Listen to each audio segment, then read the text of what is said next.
Good morning to all you students. In the last video of class 11th accountancy, we discussed important adjustment related to the journal.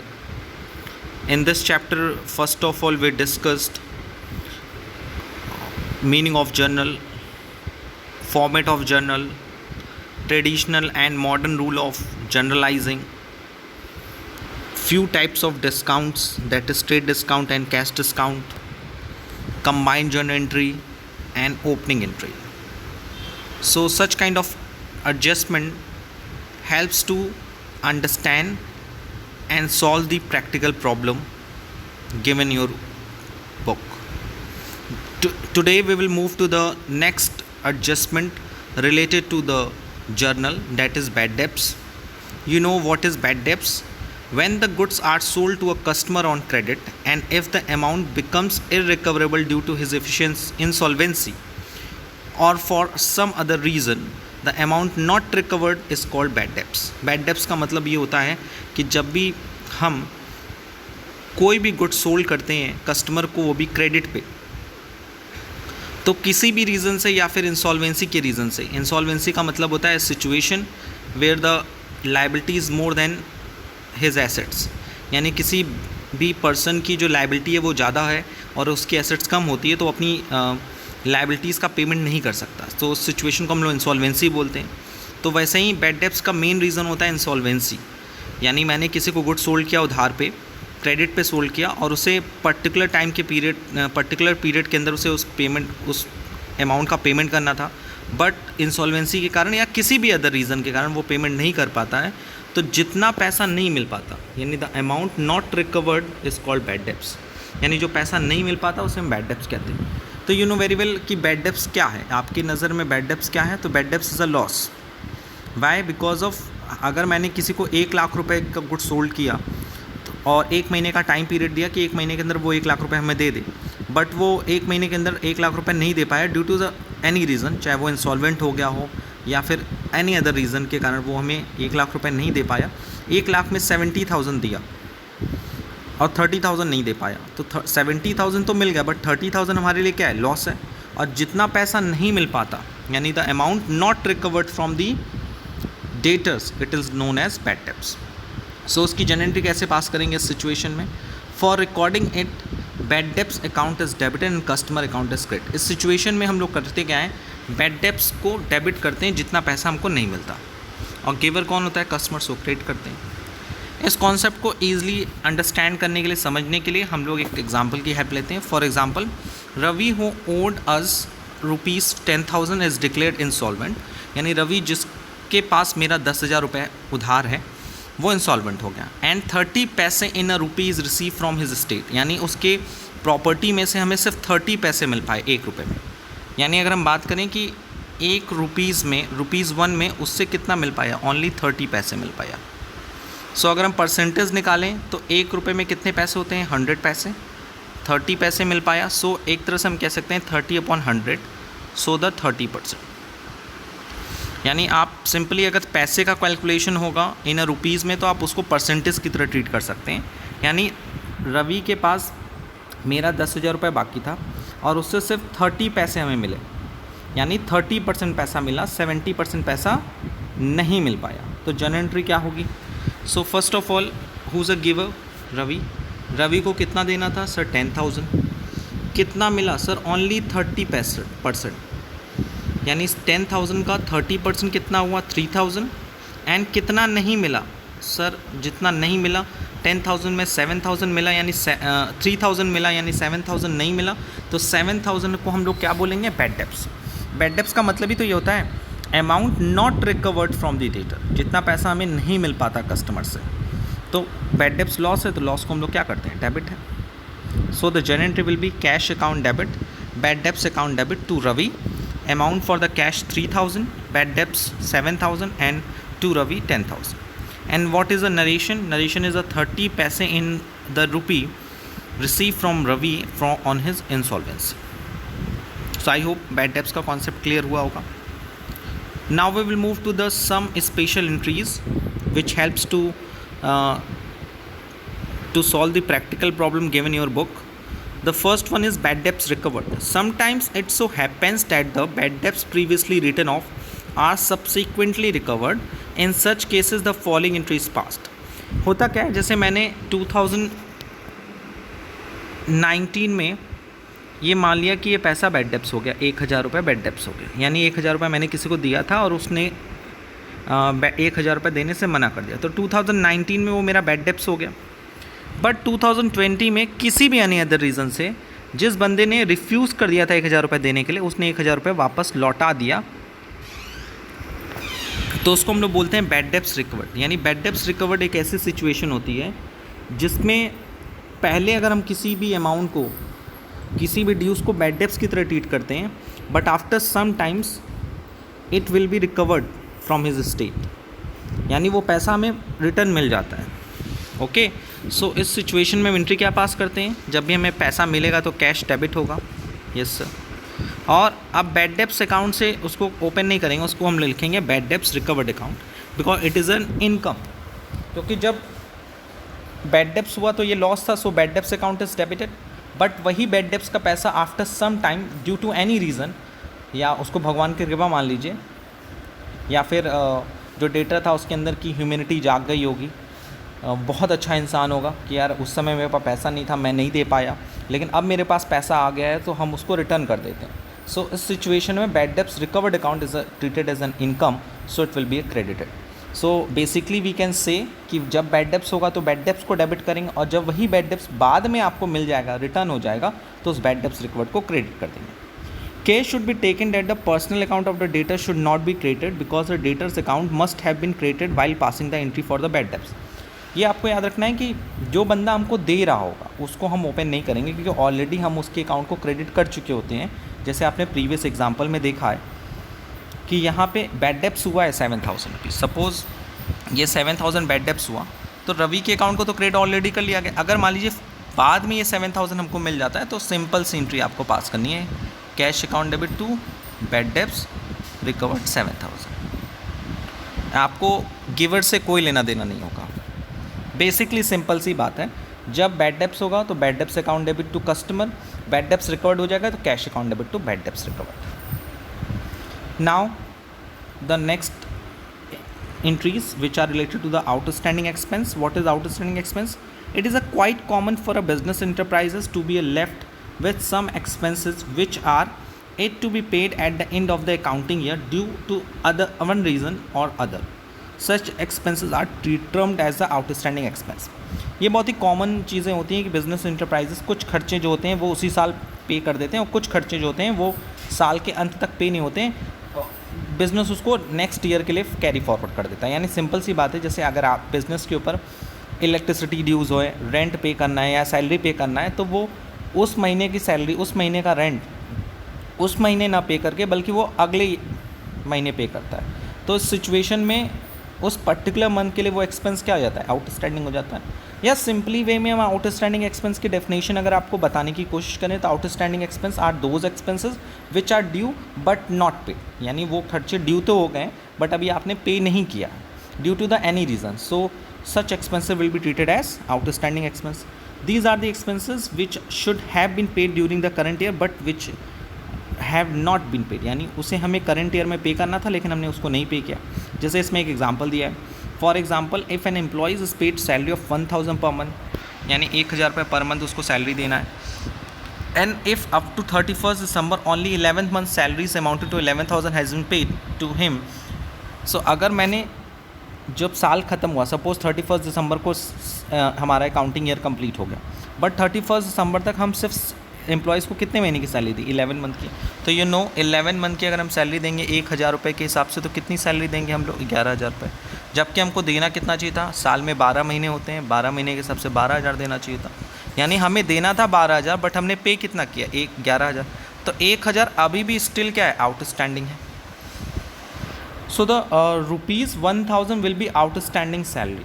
Okay, so इस situation में हम क्या करते हैं, outstanding salary is a liability, and liability जब भी increase होती है तो लाइबिलिटी को हम लोग क्या करते हैं, क्रेडिट करते हैं. तो बहुत ही सिंपल है, आपको सैलरी पे करनी थी, सैलरी को डेबिट कर दिया, because it is an expense, so salary account debit, but इसे आपने कैश में पे नहीं किया, ये आपकी लाइबिलिटी हो गई है, so it will be converted to your liability to outstanding salary.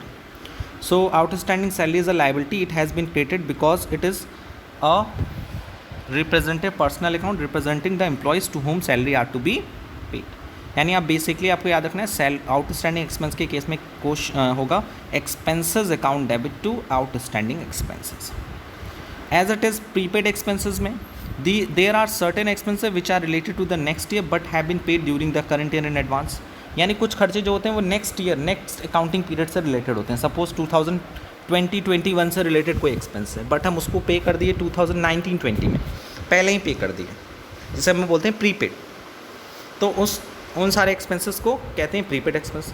The benefit of such expense will be receive during the next accounting year. यानी उससे जो मिलने वाला बेनिफिट है वो मुझे इस साल नहीं मिलेगा, नेक्स्ट ईयर में मिलेगा. जैसे मैंने आपको बोला था कि आप मोबाइल में जब भी बैलेंस भरवाते हैं तो पहले बैलेंस भरवाते हैं, फिर देयर आफ्टर आप उसकी सर्विस लेते हैं. यानी पहले पे करते हो, देयर आफ्टर आप उसकी सर्विस एंजॉय करते हो. बट कुछ केसेस ऐसे होते हैं जैसे रेंट, सैलरी, आप एम्प्लॉयज़ को सैलरी या लैंडलॉर्ड को रेंट तभी देते हैं जब आप एक महीने उसके घर में रह लेते हो या एम्प्लॉयज़ से जनरली ले लेते हो, सर्विस ले लेते हो. सो इस केसेस में आप जनरली आउटस्टैंडिंग टर्म देखेंगे. बट कुछ केसेस ऐसे होते हैं जहाँ पे आप एडवांस में पेमेंट करते हैं, जैसे कि इंश्योरेंस के केसेस में. इंश्योरेंस के केसेस में यू नो वेरी वेल कि वहाँ हम एडवांस में प्रीमियम पे करते हैं. So what is the meaning of prepaid expenses? Prepaid expenses are those expenses which are paid in advance for the next accounting year. यानी 2000 कोई एक्सपेंस 2020-21 में देना है बट आपने उसको 2019 एंड 20 में ही पे कर दिया, तो 2019-20 के लिए वो क्या होगा, प्रीपेड होगा. बट वो actual expense which are related to the 2020-21 से होगा. ओके तो हम कैसे एंट्री पास करेंगे उसके लिए स्टेप देख लीजिए. For example insurance premium amounting to ₹1,200 is paid on 1 April 1993 for 1 year. Entry on 1 April 1993 will be made as under. यानी 1,200 रुपये आपको इंश्योरेंस प्रीमियम पे करना था, ठीक है, 1 अप्रैल 1993 में, तो आपने पे कर दिया, ठीक है, एज अ फॉर 1 ईयर, 1 साल के लिए पे कर दिया. ठीक, तो आपका उसका बेनिफिट जो है नेक्स्ट अकाउंटिंग ईयर में मिलेगा. सो पहले आप क्या करोगे, insurance premium account debit to cash 1200. When the books will be close on 31 December 1993, the insurance premium for 3 months, that is from 1 January 1994 to 31 March 1994 will be treated as prepaid expenses and following entry will be passed for it. जैसे अगर हम बात करें, आपने पे किया 1 April 1993 में 1,200 रुपये का इंश्योरेंस प्रीमियम पे किया. इसको हम थोड़ा सा और ब्लैंक एरिया में समझाने की कोशिश करते हैं. आपने 1 अप्रैल 1993 में 1,200 रुपये का आपने इंश्योरेंस प्रीमियम पे किया. सपोज़ आपका अकाउंटिंग पीरियड जो है वो हर एवरी 31 दिसंबर को क्लोज होता है. यू नो वेरी वेल कि इंश्योरेंस प्रीमियम हमेशा एनुअली पे होता है, जनरली एनुअली पे होता है, साल के लिए आप पे करते हो इंश्योरेंस प्रीमियम को. तो 1,200 रुपये आपने जो पे किया है उसका स्टार्टिंग डेट कब से है, 1 अप्रैल 1993 से कब तक, 31 मार्च 1994 तक के लिए आपने पे किया, यही है इसका. बट आपका अकाउंटिंग पीरियड कब क्लोज होता है, 31 दिसंबर. तो अगर आप देखें तो आप यू कैन फील डैट कि 1 अप्रैल को आपने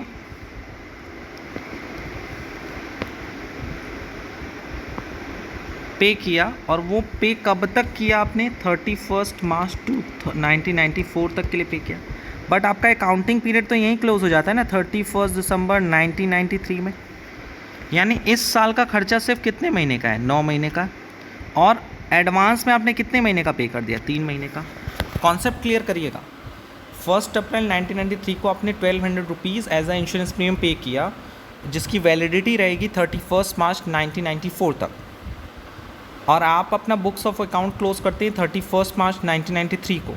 तो इस ईयर के लिए यानी ड्यूरिंग द अकाउंटिंग पीरियड में आपने 9 महीने का ही तो खर्चा इस साल का है, बाकी 3 महीने का खर्चा तो नेक्स्ट ईयर का है, तो 1994 का है. तो 1993 में ही आपने 1994 का भी खर्चा कर दिया।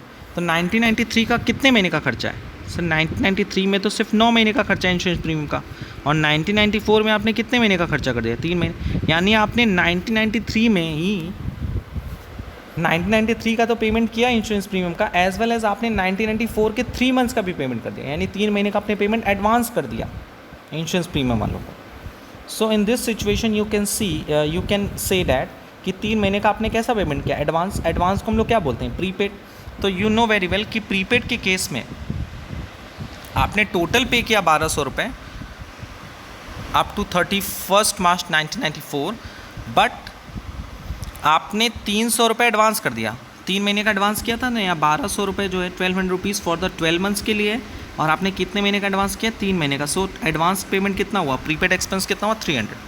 सो the entry will be prepaid insurance account debit to insurance premium. Okay, prepaid is insurance account is an assets. It has been debited because it is a representative personal account and represent those person to whom payment has made in advance. यानी simply वे, अगर पैसा advance में देंगे तो prepaid insurance debit होगा या prepaid expense debit होगा, but अगर वही खर्चा आपने आउटस्टैंडिंग रखा है तो क्रेडिट करेंगे, क्योंकि क्रेडिट ये बताता है कि आपकी लाइबिलिटी इंक्रीज हो रही है इन केस ऑफ आउटस्टैंडिंग, और प्रीपेड ये बता रहा है कि आपकी एसेट्स इंक्रीज हो रही है, सो डेबिट होगा। ये दोनों आप चीज़ ध्यान रख लीजिएगा। आउटस्टैंडिंग लाइबिलिटी होती है इसलिए वो क्रेडिट होती है, ओके, और प्रीपेड आपकी एसेट्स होती है सो वो डेबिट होती है। यानी अगर हम दोनों में कंपेयर करें, आउटस्टैंडिंग एंड प्रीपेड के बीच में कंपेयर करें, तो एंट्री इस तरह से बनेगी। In case of outstanding, expense account debit to outstanding expenses, और प्रीपेड जो है, प्रीपेड आपका एसेट्स है, आपने पैसा पहले दे दिया, तो उस केसेस में prepaid expense account debit to expense. तो दोनों में डिफरेंस इतना ही है। Now we will move to the next items which is known as depreciation. You know very well what is depreciation. It is a permanent and continuing decrease in the value of an assets on account of wear and tear and passage of time. It is a business expenses through which it is not paid in cash. Depreciation is a nominal account since it represent a loss and hence debited. Assets account will be created and its value reduced to the depreciation. You know very well what is depreciation. Decrease in the value of fixed asset. You know very well, जब भी आप किसी fix tangible assets को use करते हो तो उसकी value decline होती है। Suppose you purchase a motorcycle for a business, okay, तो आपने मोटरसाइकिल परचेज की बिजनेस के लिए। तब आप जब मोटरसाइकिल को बिजनेस के लिए यूज़ करोगे तो आपको दिमाग लगाइए कि उसकी वैल्यू इंक्रीज़ होगी कि डिक्रीज़ होगी? सर डिक्रीज़ होगी। Yes, good. Why? Because you know very well कि डेप्रीशिएशन चार्ज होगा, क्योंकि जब भी हम किसी एसेट्स को यूज़ करते हैं तो due to the wear and tear, due to wear and tear का मतलब होता है उसको यूज़ करने से, टाइम के बाद पैसेज होने से, टाइम के पास होने से, यू नो वेरी वेल कि उस एसेट्स की वैल्यू डिक्लाइन होती है। तो वही सेम ट्रीटमेंट है कि व्हाट इज़ डेप्रीशिएशन। अच्छा, डेप्रीशिएशन से रिलेटेड हम आपको थोड़ा और इजी एग्जांपल देते हैं। Suppose you purchase a mobile for your business and after 6 months you want to resell your mobile because this mobile is not suitable for your business operation. So you can say कि आप उसकी value जितने में खरीदे थे उतने में बेचोगे, या फिर उसकी वैल्यू डिक्लाइन करके मार्केट में बेचोगे। मीन्स आपने उस मोबाइल को किस वैल्यू पे बेचोगे। सपोज आपने 10,000 में ख़रीदा है उस मोबाइल को, एंड आफ्टर 6 months बाद आप उस मोबाइल को यूज़ नहीं करना चाहते या लगता है कि ये बिज़नेस के लिए सूटेबल नहीं है, तो हम दूसरा मोबाइल खरीदेंगे। तो आपने जो मोबाइल ख़रीदा है उसको बेचने की कोशिश करोगे। तो यू नो वेरी वेल कि आप बताओ कि आप उस मोबाइल को कितने में बेचने पे तैयार होगे, 10,000, 5,000, 7,000 और 12,000। तो पहली बात तो आपके माइंड में आ गया कि सर जितने में खरीदें उससे ज़्यादा पे तो बिकेगा नहीं, उससे कम पे ही बिकेगा। क्यों बिकेगा? Due to the various reason, क्योंकि 6 महीने आपने उसको यूज़ किया है, इस कारण उसकी वैल्यू डिक्लाइन हो जाएगी। वो एक तरह से न्यू मोबाइल की जगह वो हो जाएगा सेकेंड हैंड मोबाइल, ये भी रीज़न है। दूसरा, उससे अच्छे अच्छे मोबाइल मार्केट में आ जाएंगे तो आपका मोबाइल कोई कौन क्यों खरीदेगा 10,000 रुपये में? अगर 10,000 रुपये में उसे पुराना ही मोबाइल ख़रीदना है तो उससे अच्छा वो 10,000 रुपये में नया मोबाइल नहीं खरीद लेगा। सो वेरियस रीज़न होते हैं, किसी भी एसेट्स को अगर हम परचेस करते हैं तो उसकी जो मार्केट वैल्यू होती है वो डिक्लाइन होती है, उसके कई रीज़न होते हैं, you know very well. So depreciation in simple way we can say decrease in the value of assets. Which kind of assets? Non current assets, land and building and motor car, furniture, computer and different kind of electrical equipments. So depreciation क्या है? आप खुद सोचिए, depreciation is an income or expense? Sir, it is an expense. Why? Because ये हमारी assets की value को decline कर रहा है, तो assets की वैल्यू जब भी कम होगी तो you can see कि ये आपके लिए लॉस है, एंड लॉस के केस में हम लोग नॉमिनल अकाउंट का रूल फॉलो करते हैं, all the losses are debited and all the profits are credited. तो यू नो वेरी वेल कि डेप्रीशिएशन अकाउंट डेबिट होगा बिकॉज लॉस हो रहा है, पहली बात क्लियर हुई। दूसरा, डेप्रीशिएशन के से आपकी एसेट्स की वैल्यू बढ़ेगी कि घटेगी? सर ये भी कोई पूछने की बात है? अभी आपने बताया कि due to the depreciation value of the assets will be decline. तो एसेट्स की वैल्यू जब भी कम होती है तो एसेट्स को डेबिट करते हैं, क्रेडिट करते हैं। तो सो सिंपल, यानी when depreciation is charged on any kind of particular assets, so in this situation depreciation account is debited to assets account.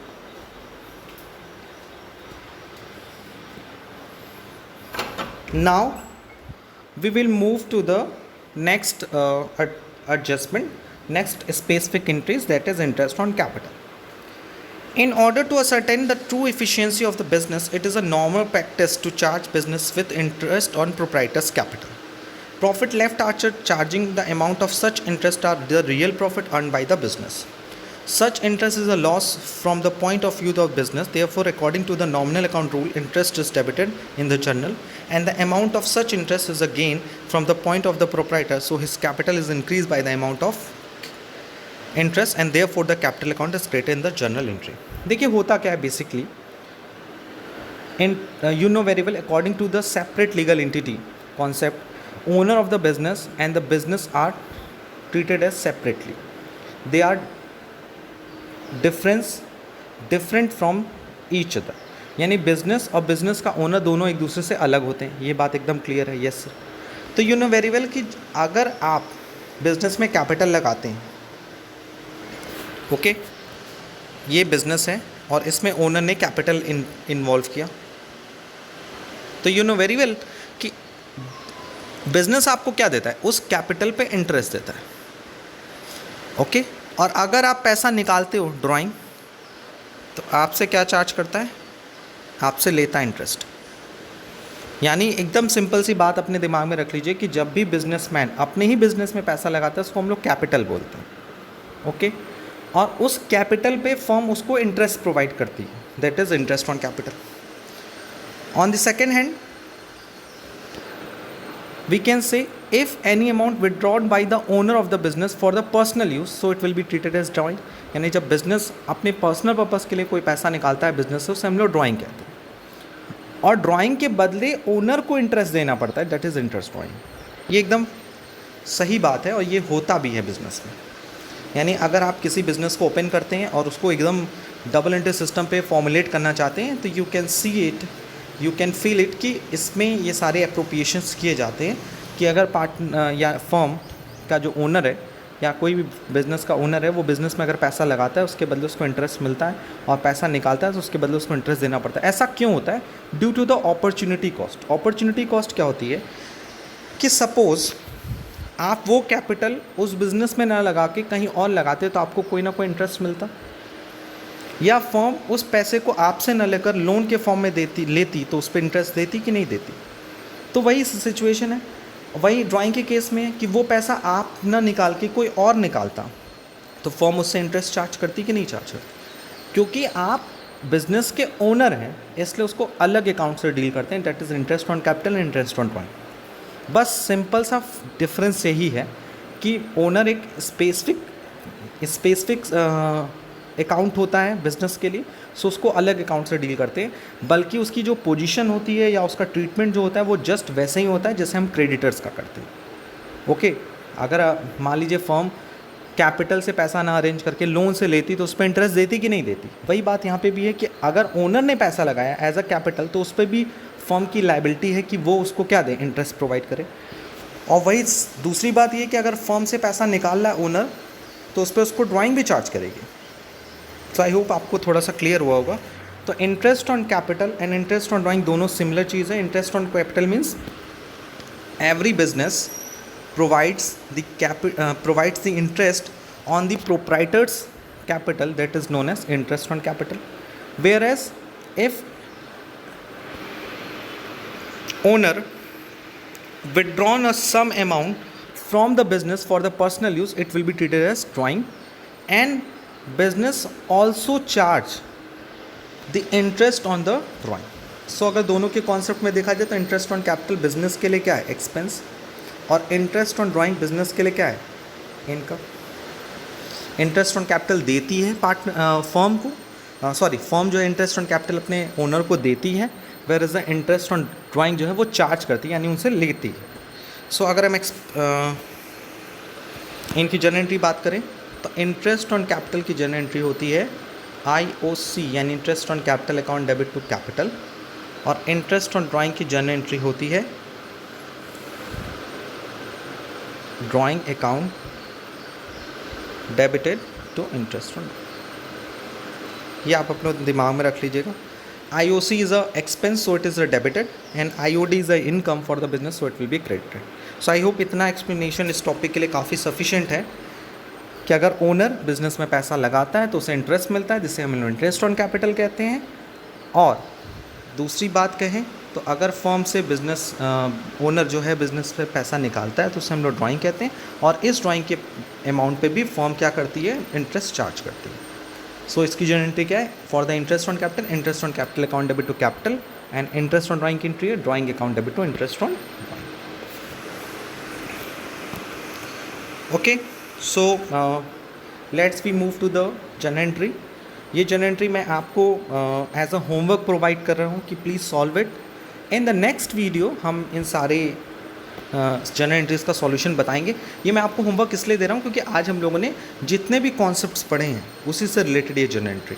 हम लोगों ने कौन कौन से कॉन्सेप्ट आज पढ़ लिए, bad debts, you know very well, amount recovered from the debtor due to the any reason which is known as bad debts. In this situation entry क्या पास होती है, bad debts account debit to customer. Second हमने पढ़ा bad debts recovered, sometimes amount recovered from the debtor after treating it as a bad debts, so it is known as bad debts recovered।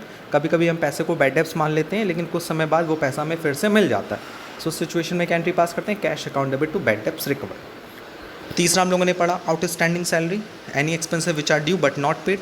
इस situation में क्या entry pass करते हैं, expense account debit to outstanding expense. Prepaid expense की क्या situation होती है, any expenses which are paid in advance which are not related to the current year, it will be related to the next accounting year.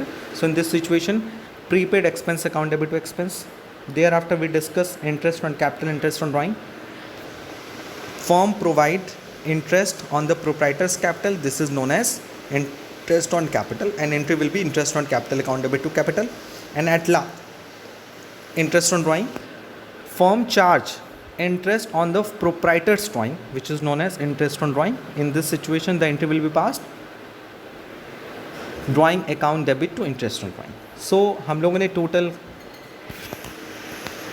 आज 7 items को discuss किया है। सो I hope इसके साथ हाँ एक चीज़ और बोल के, depreciation, depreciation you know very well, decrease in the value of fix assets. So in this situation we passed depreciation account debit to assets account. So total हम लोगों ने 8 जनरल एंट्रीज डिस्कस की है आज, 7 जनरल एंट्रीज डिस्कस की हैं। हाँ, कोई भी छुट्टी नहीं है आपको रिवाइज कराने के लिए। आई होप कि आप लोग पहले तो इस क्वेश्चन का कलेक्ट कर लें आप लोग, और इस क्वेश्चन को आप करिए। If you have any kind of doubt during solving this practical question, so please ask me in the online classes as well as in the WhatsApp group. Okay. And the important part कि देखिए इसमें 6 journal entries से related question पूछे गए. Proper format बनाइए.